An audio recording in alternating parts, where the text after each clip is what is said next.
Dear friends and colleagues, as 2024 draws to a close, the world faces a cascade of interconnected challenges: climate change, food insecurity, forced migration, and conflict and fragility. These crises threaten to undo years of progress, leaving the most vulnerable behind, especially in the rural areas of developing countries where 80% of the world's poor live, mostly working on small farms. At IFAD, we believe that investing in these communities is the best defense against hunger and poverty, not only because of their vulnerability, but because of their great potential to sustain global food security and stability in the years to come. But public financing alone cannot fund sustainable development at the scale required.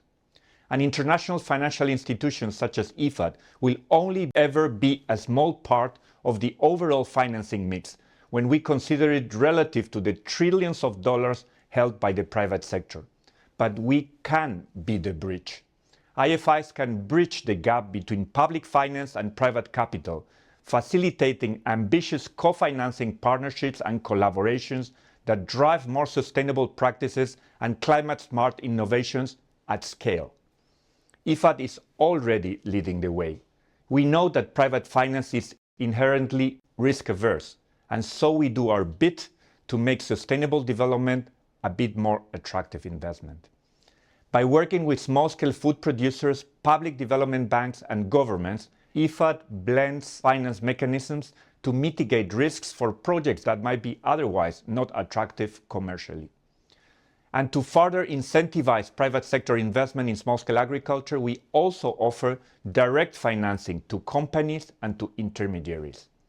In 2020, IFAD became the first United Nations fund to secure a credit rating, which now enables us to leverage our funding through sustainable bond issuances in international financial markets. 1/3 of $1 billion raised through bond issuances in 2022 and 2023 is already being used to connect over 8 million rural farmers to markets and to preserve their ecosystems. And just this year, we issued our first nutrition bond, financing a corporate target of nutrition-sensitive projects of at least 60%. To deliver change at the scale required, we must all do more, much more. But IFAD's work shows that attracting private sector financing into sustainable development is not about making a moral case, but a sound business case, even in fragile, affected countries. Thank you for your attention.